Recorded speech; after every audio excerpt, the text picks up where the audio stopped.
നമസ്കാരം. മഞ്ചേശ്വരം നിയോജക മണ്ഡലം രാഷ്ട്രീയ കേരളത്തിന്റെ ശ്രദ്ധ ആകർഷിക്കുകയാണ്. 89 വോട്ടിന് മാത്രം തോറ്റ ബി.ജെ.പി. നേതാവ് കെ. സുരേന്ദ്രൻ നൽകിയ തെരഞ്ഞെടുപ്പ് ഹർജിയിൽ അസിസ്റ്റന്റ് സോളിസിറ്റർ ജനറലിന്റെ റിപ്പോർട്ടും നിർണായകമാവുകയാണ്. വോട്ട് ചെയ്തുവെന്ന് പറയുന്ന 197 പേർ തെരഞ്ഞെടുപ്പ് ദിവസം വിദേശത്തായിരുന്നുവെന്ന സുരേന്ദ്രന്റെ ആരോപണം പരിശോധിച്ചപ്പോൾ കള്ളവോട്ട് വിവരങ്ങൾ കിട്ടിയെന്ന് അസിസ്റ്റന്റ് സോളിസിറ്റർ ജനറൽ കോടതിയെ ബോധിപ്പിച്ചത് യു.ഡി.എഫിന് തിരിച്ചടിയാവുകയാണ്.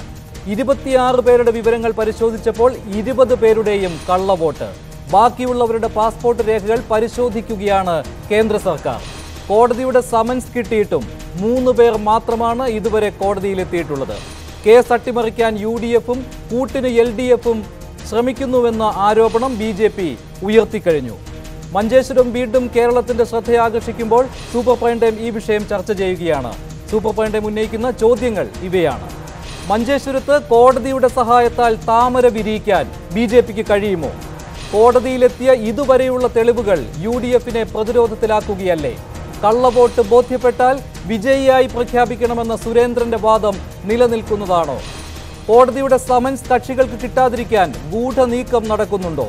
ഉപതെരഞ്ഞെടുപ്പ് വന്നാൽ മഞ്ചേശ്വരം പിടിച്ചെടുക്കാൻ ബി.ജെ.പിക്ക് കഴിയുമോ? വിദേശത്തുള്ളവരുടെ പേരിൽ വോട്ട് ചെയ്തെന്ന് തെളിയിക്കാൻ കേന്ദ്ര സഹായം ബി.ജെ.പിക്ക് ഗുണകരമാവുകയല്ലേ? ഈ വിഷയത്തിൽ പ്രതികരിക്കുവാൻ മുതിർന്ന മാധ്യമപ്രവർത്തകനായ ജേക്കബ് ജോർജ്, ബി.ജെ.പി. സംസ്ഥാന secretary B. Radhakrishna Menon, UDF. Secretary Johny Nellore, ഒപ്പം നിയമവിദഗ്ധനായ അഡ്വക്കേറ്റ് മുഹമ്മദ് ഷാ എന്നിവർ ചേരുകയാണ്. ബി.ജെ.പി. കാസർഗോഡ് ജില്ലാ പ്രസിഡന്റ് കെ. ശ്രീകാന്ത് ടെലിഫോൺ ലൈനിലും ചേരുന്നു. ഒപ്പം മുസ്ലിം ലീഗ് നേതാക്കളെയും ടെലിഫോൺ ലൈനിൽ പ്രതീക്ഷിക്കുകയാണ്.